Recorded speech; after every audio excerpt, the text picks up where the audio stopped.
Hello दोस्तों, welcome to Hindi code class. पिछले lecture में हमने रेडिस सर्वर को डॉकर में कॉन्फ़िगर करा था डॉकर कंपोज फाइल के थ्रू।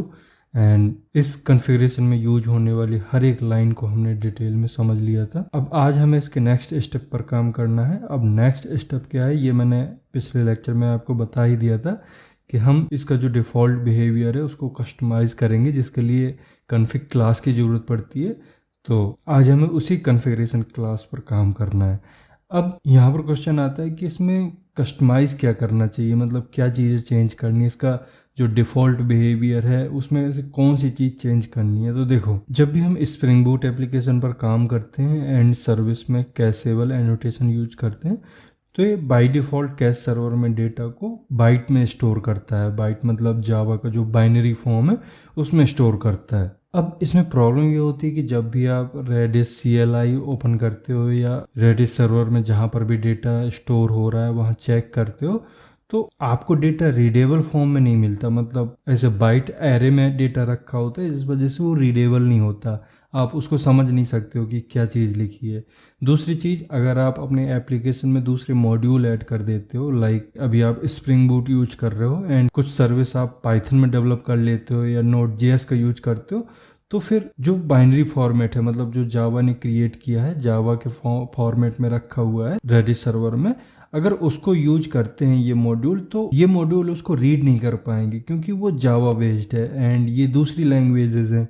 इस वजह से अगर इसको डिफ़ॉल्ट फॉर्मेट में रखा गया रेडिस सर्वर में, तो हमें इस तरह की काफ़ी सारी प्रॉब्लम मिल सकती हैं। तो इन सारी प्रॉब्लम को रिजॉल्व करने के लिए जो रेडिस का डिफ़ॉल्ट बिहेवियर है उसको कस्टमाइज़ करना पड़ेगा, उसको थोड़ा सा चेंज करना पड़ेगा, जिससे जो रेडिस सर्वर में डेटा स्टोर हो वो एक ऐसे फॉर्मेट में हो जो सारी लैंग्वेज उसको समझ सके। मतलब अगर हम पाइथन या कोई दूसरी लैंग्वेज के मॉड्यूल ऐड करते हैं अपने एप्लीकेशन में, तो अगर उस मॉड्यूल को कैश की ज़रूरत पड़ती है, कैश डेटा की ज़रूरत पड़ती है, तो वो समझ सके, डेटा को यूज कर सके। एक तो यूज हो गया ये, ठीक है।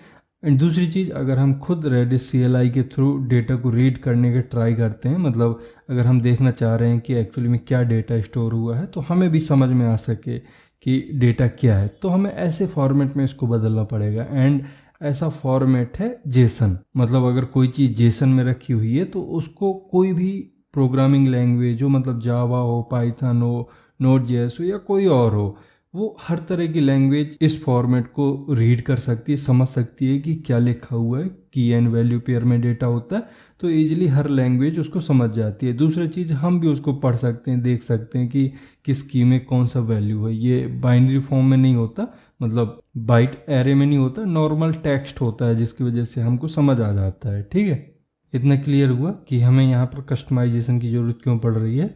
अब देखो, जब हम जावा ऑब्जेक्ट्स को जेसन में कन्वर्ट करते हैं, मतलब जावा को ही तो, मतलब जावा ऑब्जेक्ट को ही तो कन्वर्ट कर रहे हैं, तो इसमें जो जावा 8 में new date time feature introduce हुए थे वो कन्वर्ट नहीं होते हैं। मतलब अगर आप अपने वेरिएबल में लोकल डेट टाइम का यूज कर रहे हो, लोकल डेट टाइम टाइप का डेट स्टोर कर रहे हो, तो जेसन इस चीज़ को एक लंबे टेक्स्ट में कन्वर्ट करके स्टोर करेगा, ये सही रीडेबल फॉर्म में नहीं होता है। तो जब भी हम अपने जावा ऑब्जेक्ट्स को जेसन में कन्वर्ट करते हैं तो वहाँ पर ये ध्यान रखा जाता है कि जो डेट स्पेसिफिक या टाइम स्पेसिफिक डेटा टाइप है उसको बताया जाए कि किस तरीके से आपको चेंज करना है, मतलब जेसन में भी उसको किस तरह से शो करना है, ये हमें बताना होता है।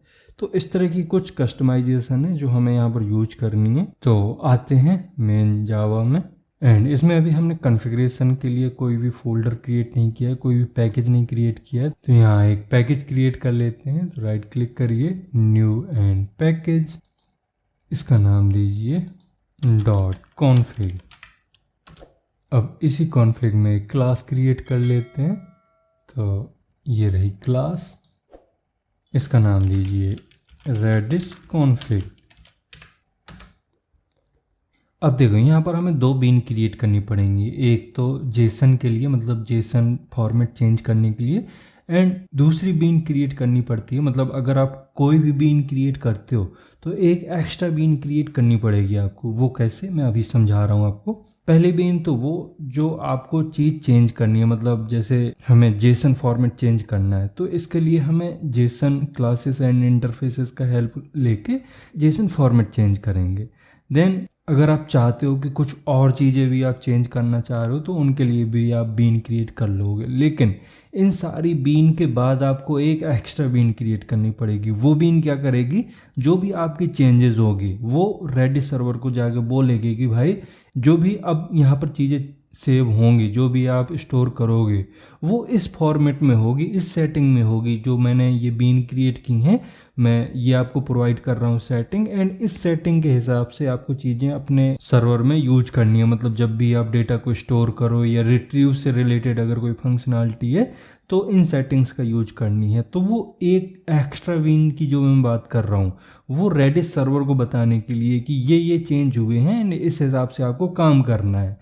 एंड बाकी की जो बीन रहेंगे, अभी तो फिलहाल हम एक ही बीन क्रिएट कर रहे हैं जेसन फॉर्मेट को मॉडिफाई करने के लिए, तो वो सिर्फ फंक्शनैलिटी को मॉडिफाई करने के लिए यूज की जाती है। ठीक है, तो इस क्लास को कॉन्फ़िगरेशन क्लास बनाने के लिए आपको एक एनोटेशन लगाना होता है, एट कॉन्फ़िगरेशन। दूसरा मैंने आपको एक चीज़ बताई थी कुछ लेक्चर पहले कि जब भी आप कैश लगाओगे अपने एप्लीकेशन में तो कैश को इनेबल करना पड़ता है, जिसके लिए एक एनोटेशन होता है इनेबल कैशिंग। एंड ये एनोटेशन आप मेन क्लास में भी लगा सकते हो, मतलब जिस क्लास में आपका मेन मेथड डिफाइन होता है वहाँ पर आप लगा सकते हो, या फिर कॉन्फ़िगरेशन क्लास में लगा सकते हो। तो मैं कॉन्फ़िगरेशन क्लास में लगा देता हूँ इनेबल कैशिंग। अब क्रिएट करते हैं बीन जिसमें हम जेसन का फॉर्मेट चेंज करेंगे। तो बीन क्रिएट करने के लिए आपको एक एनोटेशन लगाना होता है एट बीन, एंड इसके नीचे डिफाइन करेंगे मेथड पब्लिक ऑब्जेक्ट मैपर। अब ये ऑब्जेक्ट मैपर क्यों यूज कर रहे हैं, क्योंकि यही वो क्लास है जिसके थ्रू हम जेसन फॉर्मेट को कस्टमाइज़ कर सकते हैं, बदल सकते हैं। तो जब भी हम जेसन को कस्टमाइज़ करते हैं, जेसन में कुछ चीज़ें अपने हिसाब से करते हैं, तो उस मॉडिफिकेशन को रखने के लिए यहाँ पर ऑब्जेक्ट मैपर का यूज किया जाता है। मतलब एक तरह से आप ये समझ लीजिए कि ये क्लास जैक्सन की सबसे इम्पॉर्टेंट क्लास, सबसे मेन क्लास है। ठीक है, मतलब यही वो क्लास है जिसके थ्रू जावा ऑब्जेक्ट जेसन में कन्वर्ट होते हैं, मतलब जेसन टेक्स्ट में कन्वर्ट होते हैं, and Jason text Java object में कन्वर्ट होता है। मतलब सीरियलाइजेशन एंड डी सीरियलाइजेशन के लिए यही क्लास इंपॉर्टेंट होती है। ठीक है, तो अगर कोई पूछता है इससे रिलेटेड तो आपको ये चीज़ें बता देनी है। इसके साथ ही ये जो ऑब्जेक्ट मैपर है ये जैक्सन लाइब्रेरी का एक क्लास है ना। तो यहाँ पर क्वेश्चन आ सकता है कि ये जैक्सन लाइब्रेरी आपको कैसे मिलती है, मतलब क्या इसके लिए आपको कुछ डिपेंडेंसी लगानी पड़ती है? तो ऐसा कुछ नहीं होता है। देखो, जब भी आप स्टार्टर वेब की डिपेंडेंसी ऐड करते हो अपने प्रोजेक्ट में तो ये आपको बहुत सारी लाइब्रेरी प्रोवाइड करता है, राइट। अब उसी लाइब्रेरी में एक लाइब्रेरी होती है जैक्सन की, जो जैक्सन के डेटा बाइंड लाइब्रेरी है। ये हमें स्टार्टर वेब के थ्रू ही अवेलेबल हो जाती है। ठीक है, इसके बाद आपको इस मेथड का नेम देना होता है, तो इसे कर देंगे रेडिस ऑब्जेक्ट मैपर। ठीक है, अब सबसे पहले हम इसमें एक ऑब्जेक्ट मैपर का एक ऑब्जेक्ट क्रिएट करते हैं। तो ऑब्जेक्ट मैपर, इसका नाम देंगे हम mapper, and new object mapper के थ्रू ऑब्जेक्ट क्रिएट कर लेंगे। ठीक है, इससे क्या होगा, ऑब्जेक्ट मैपर का एक ऑब्जेक्ट मिल जाएगा। अब ये जो ऑब्जेक्ट मिलेगा इसको सारी डिफ़ॉल्ट कॉन्फ़िगरेशन पता है, मतलब डिफ़ॉल्ट सेटिंग पता है। ठीक है, लेकिन अब हमें इसको बताना है कि कौन कौन सी चीज़ें हमारे हिसाब से यूज करनी है। मतलब जो चीज़ ना बताएं वो आप डिफ़ॉल्ट तरीके से यूज करो, जो आपका डिफ़ॉल्ट नेचर है वो यूज करो, लेकिन जिन चीज़ों को हम बता रहे हैं उन चीज़ों को चेंज करके हमारे हिसाब से कर देना। तो हमें चेंज क्या करना है, हमें चेंज करना है जो जावा 8 में नए डेटा टाइप आए थे, जब भी उस तरह के डेटा टाइप यूज हो तो आपको किस तरह से डेटा को रखना है, मतलब जेसन में वो किस तरह से दिखेंगे, तो यही चीज़ हमें बतानी है। अब इसी जगह पर एक क्वेश्चन आता है, क्या जैक्सन को पता नहीं है कि जावा 8 में कौन कौन से नए फीचर आए हैं? मतलब क्या जैक्सन जावा 8 से पहले के डेटा टाइप ही कन्वर्ट कर पाता है जेसन में, या फिर जो ओरेकल टीम है ये जानबूझकर इसको मॉडिफाई नहीं करना चाह रही? तो देखो, ये बात सही है कि जो जैक्सन लाइब्रेरी है इसको जावा 8 से पहले के ही डेटा टाइप पता है। मतलब जो जैक्सन लाइब्रेरी है ये बहुत पहले आ चुकी थी, एंड जावा 8 उसके काफ़ी बाद आया है। तो इसको जो पुराने डेटा टाइप हैं like Java dot यूटिल dot calendar, इस तरह के डेटा टाइप यूज करते थे हम पहले, तो उस तरह की चीज़ें इसको पता है। तो जब भी उसको वैसे पुराने टाइप के डेटा टाइप मिल जाते हैं तब तो उसको ईजिली कन्वर्ट कर देता है जेसन टेक्स्ट में। बट जब इसको जावा 8 के न्यू फीचर जो इंट्रोड्यूस हुए थे उस टाइप का डेटा मिल जाता है तो फिर ये कन्वर्ट नहीं कर पाता है। मतलब कन्वर्ट करता है लेकिन फिर वो बड़ी टेक्स्ट में कन्वर्ट कर देता है जो ज़्यादा अच्छे से रीड नहीं कर सकते, मतलब बहुत ज़्यादा रीडेबल नहीं होते हैं, तो हमें उसको कन्वर्ट करना पड़ता है। ठीक है, अब दूसरा क्वेश्चन आता है कि यहाँ ओरेकल टीम इसको क्यों अपडेट नहीं कर रही है, क्यों ये पुराने डेटा को ही याद रखे हुए है, इसमें फंक्शनैलिटी क्यों नहीं अपडेट की गई है। तो देखो, सबसे पहली चीज जो जैक्सन लाइब्रेरी है ये ओरेकल का डेवलपमेंट नहीं है, मतलब ये जावा का डेवलपमेंट नहीं है। ओरेकल केवल जावा जेडीके को ही डेवलप करती है, मतलब जो जावा के ओरिजिनल कंपोनेंट हैं उन्हीं को मॉडिफाई करती है, उन्हीं को अपडेट करती है। जैक्सन को नहीं कर सकती क्योंकि जैक्सन ओरेकल का है ही नहीं, ये तो थर्ड पार्टी है। एंड इधर आपने जब ये क्लास यूज करी यानी इसको इंपोर्ट किया तो आपको यहाँ पर इंपोर्ट लाइन में दिख रहा होगा कि फास्टर एक्सएमएल के थ्रू ये आया है। तो फास्टर एक्सएमएल एक्चुअली में एक कंपनी है जिसने इस जैक्सन को डेवलप किया है। तो जैक्सन में डेवलपमेंट का काम इसी फास्टर एक्सएमएल का है, ओरेकल का नहीं है। ठीक है, तो अब क्वेश्चन आता है कि ये फास्टर एक्सएमएल क्यों नहीं चेंज कर रही है। तो भाई चेंज किया है तभी तो हम यहाँ पर यूज कर रहे हैं। देखो, जो जावा 8 में डेट टाइम से रिलेटेड जो क्लास इंट्रोड्यूस हुई थी वो बाकी के डेटा टाइप से अलग डिज़ाइन की गई हैं, मतलब वो अलग तरह से काम करती हैं। वो नॉर्मल जो क्लासेस होती हैं जो दूसरे डेटा टाइप होते हैं उस हिसाब से काम नहीं करते हैं।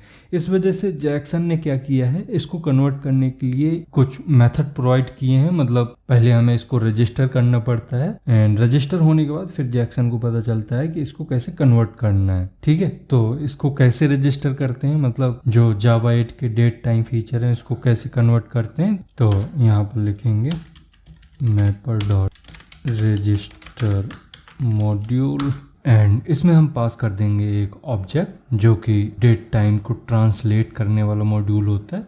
मतलब जैक्सन में जो क्लास डेट टाइम को ट्रांसलेट करती है उस ट्रांसलेट मॉड्यूल का नाम है जावा टाइम मॉड्यूल। तो यहाँ पर जावा टाइम मॉड्यूल का यूज करना है। अब ऑब्जेक्ट कैसे यूज करेंगे, तो यहाँ पर लिखिए new Java time module and last में लगाइए सेमीकोलन। ठीक है, तो इससे बिना एरर दिए जो भी डेट टाइम होगा जावा 8 वाला डेट टाइम इसको कन्वर्ट करना होगा वो इजीली कर लेगा। ठीक है, अब ये ट्रांसलेट तो कर लेगा लेकिन जब ये ट्रांसलेट करेगा तो ये जो डेटा होगा, मतलब जो डेट टाइम का ट्रांसलेट वैल्यू है, मतलब मान लीजिए आपने डेट टाइम वेरिएबल में कोई डेट डाल रखी है तो अभी क्या होगा, ये ट्रांसलेटर उस डेट को एक टाइम स्टैम्प फॉर्मेट में आपको शो करेगा। टाइम स्टैम्प मतलब कुछ ऐसे रैंडम नंबर टाइप का आपको दिखेगा। तो एक्चुअली ये रैंडम नहीं होता, ये टाइम स्टैम्प वैल्यू होती है, लेकिन ये ऐसे रीडेबल नहीं होती कि आप समझ जाओगे कितनी डेट है कितना टाइम है।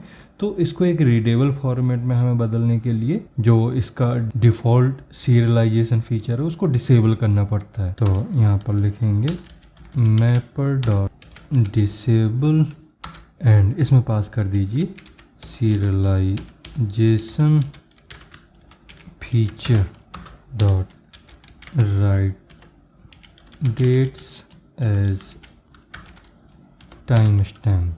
ठीक है, इससे आपको प्रॉपर डेट टाइम देखने को मिलेगी। ऐसे कोई नंबर आपको बड़ा सा नंबर देखने को नहीं मिलेगा। मतलब अगर आप इसका यूज नहीं करते हो तो कुछ ऐसे रैंडम नंबर्स आपको दिखेगा, तो वो ना दिखे, आपको प्रॉपर डेट दिखे, इसलिए ये लाइन लिखनी पड़ती है। ठीक है, इसके बाद आपको जैक्सन को बताना पड़ता है कि जब आप डीसरियलाइज करोगे उसे कौन से क्लास के ऑब्जेक्ट में कन्वर्ट करके डीसरियलाइज करना, मतलब दोबारा कौन से ऑब्जेक्ट में उसको कन्वर्ट करना है। मतलब अभी जैक्सन को पता तो होता नहीं है कि आपने जो डेटा दिया वो किस ऑब्जेक्ट का डेटा है, मतलब वो कैटेगरी सर्विस का है या प्रोडक्ट सर्विस का है, ये कुछ पता नहीं होता है। तो इसको बताना होता है कि जो यहाँ पर डेटा मैं दे रहा हूँ ये प्रोडक्ट सर्विस का है, कैटेगरी सर्विस का है या किस सर्विस का है। तो यहाँ पर हमें उस ऑब्जेक्ट का टाइप देना पड़ता है। अब कैसे देते हैं तो थोड़ा सा इसको ध्यान से देखिए।